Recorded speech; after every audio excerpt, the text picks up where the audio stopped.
All right, guys, here's a quick once around my 2023 KTM 300XC.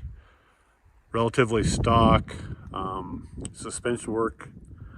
I weigh a little more. I weigh about 207, and I'm 6'4", 6'4" and a half. So we went up in the spring rate. Greg Huffer at Factory Suspension Works did the suspension. He's been doing the suspension on my last, I don't know, 6, 7 bikes. Does excellent work for Western Colorado, desert, mountains. Knows where I ride.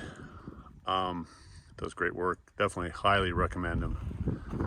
It's still, of course, has air forks on it. I know the 24s are going to have spring forks, but I'm comfortable. I've been on air forks since 19 on a 300XC 19, and a 450, two 350s, and a couple 300s with air forks. I've gotten used to them. They're a little different feel, but I really enjoy their versatility and a lot of the open stuff here. Right now, Western Colorado, we're down in the desert, so they work well for that. I can play with the pressure between snow and faster desert stuff.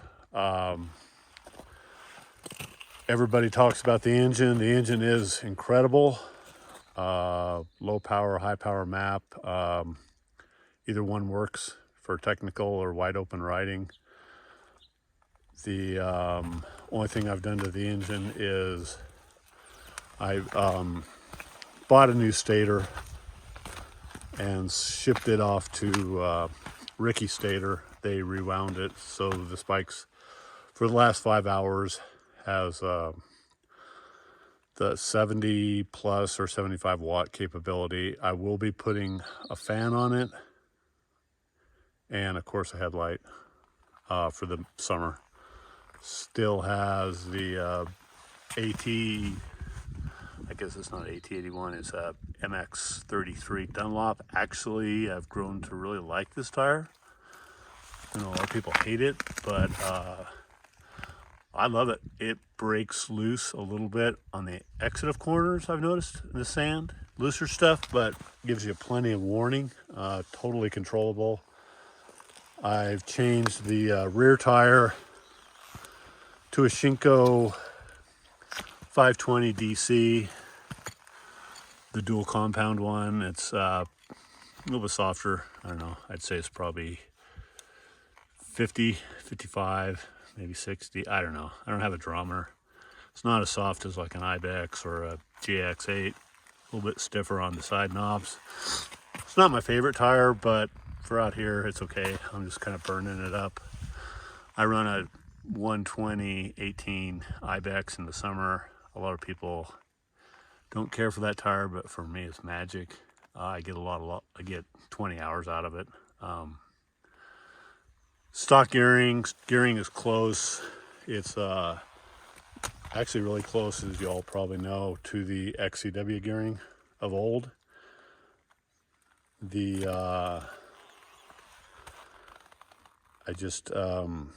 the biggest thing I've done two things for my size: 6'4", 6'4" and a half, is I went to Pro Taper Wyndham Bend. Haven't put bark handguards on, bark busters, or closed, or whatever you'd like to call them. I do have XC gear bar mounts. They definitely help out with the vibration. And the other thing I did to really help out with my height is I went to Raptor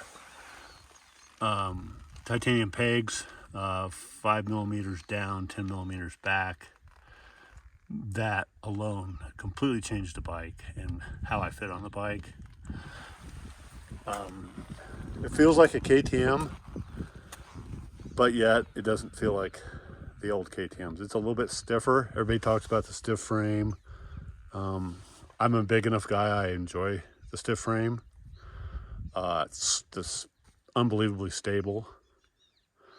And to go with the frame, I'm not sure, but it seems to me that it has a different, must have a different linkage ratio on the shock. I'm not real sure. Seems closer to the Hondas that I've ridden. I've owned a couple 450s. Seems to ramp up a little bit at the end, which I enjoy. And Greg definitely has that shock down. It doesn't like try to run that seat through your spine, and yet it's nice and plush. I've got Pro Moto Billet, Fastway, whatever, spark arrestor on it. Never cleaned it out. I've got, like I said, about 11 hours on it. A little bit of dribble out of it, a little bit of drool, but that's what 2-strokes do. Nobody should freak out over that. I haven't felled a plug. It runs great.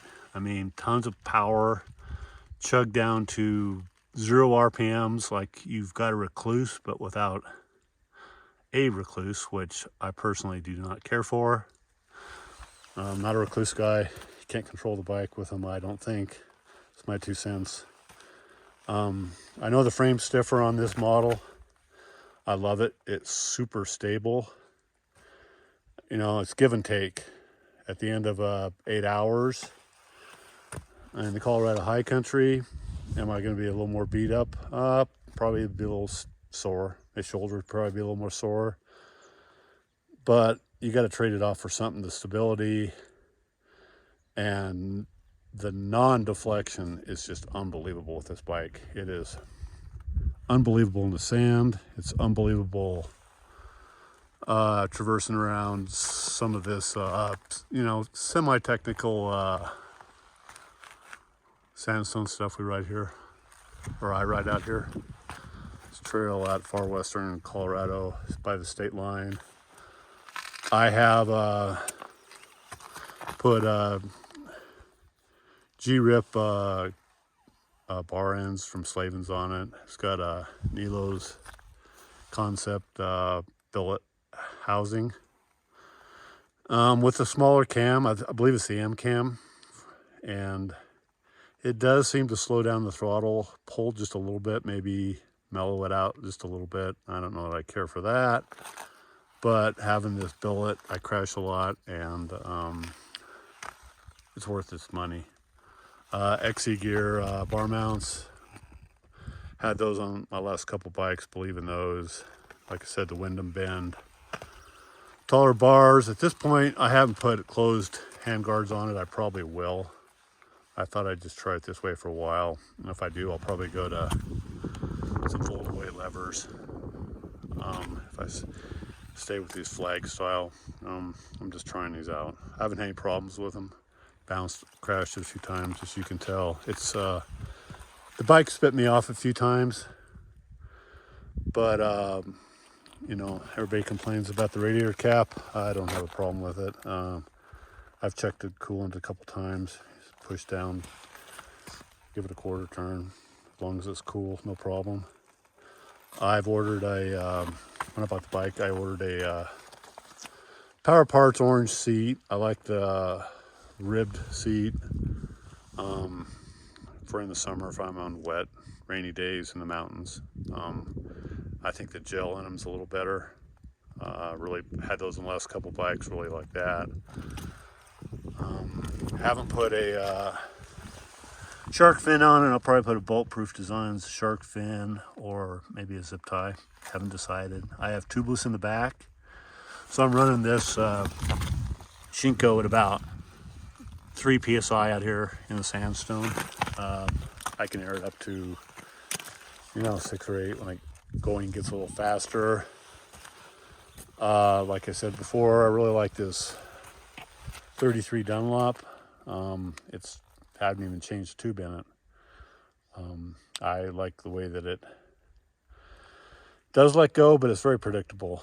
Haven't put a radiator guards on it. I will put radiator guards when I put the fan off my last year's bike on it. I'll probably put Bulletproof Design radiator guards on it. And with the new Stator, should have no problem. Running a fan, got a Chirby's, I think it's a VLS or VSL headlight. I got for a Christmas present from my kids. So definitely be stuffing that on there now. Looks like it's like around 40 watts. So should have no problem running that. Just a great bike. Best stock bike I've ever owned, without a doubt. I know we all know Morgan from Island Cycles. He's up the road a bit from me. Don't know him personally, but you know, he uses the word game changer. It's definitely the bike for me. The throttle body is. It chugs, like I've said, unbelievable. You almost can't stall it. Don't have to cover the clutch. Hasn't fouled the plug. Fires right up. I like the power better than the TPI. I'd say in the white map, it runs like a TPI with an RK Tech head on it and a Kuber ignition, which was the last bike I had. And then green map, it really runs. I probably at some point will be putting an RK Tech insert in this thing. You know, we can just change the insert and just to try to get some of the torque and power back that you guys at sea level have. I'm at probably 5,500 feet here. And then, you know, up to 12 in the summer. So everything gets a little bit anemic up here. But that's about it for now. After I've also got the stock skid plate on it still, and I ordered the hard parts. Hard parts makes a little tongue that goes back, covers the linkage. Haven't hit the linkage yet. This seems to ride a little bit higher. And I also at home have an AXP skid plate, so I'll be trying those two things out. Built Proof Designs TPS sensor, of course. And I don't know, I crashed a lot, so most of my stuff's aimed towards just protection of a bike. But that's about it for now, guys. Just my thoughts on the bike. Definitely love the chassis. To me, it's as big a change as the engine. Everybody knows the engine is powerful. I'm used to I'll ride a lot of 450s and stuff, so power's great, but really like the new chassis. Like I said, it'll probably beat me up after 8 to 10 hours in the rocks up in the high country of Colorado, but it's give and take. You can't have everything. Stability is unbelievable. Fits me well. So signing off for now. Thanks for watching.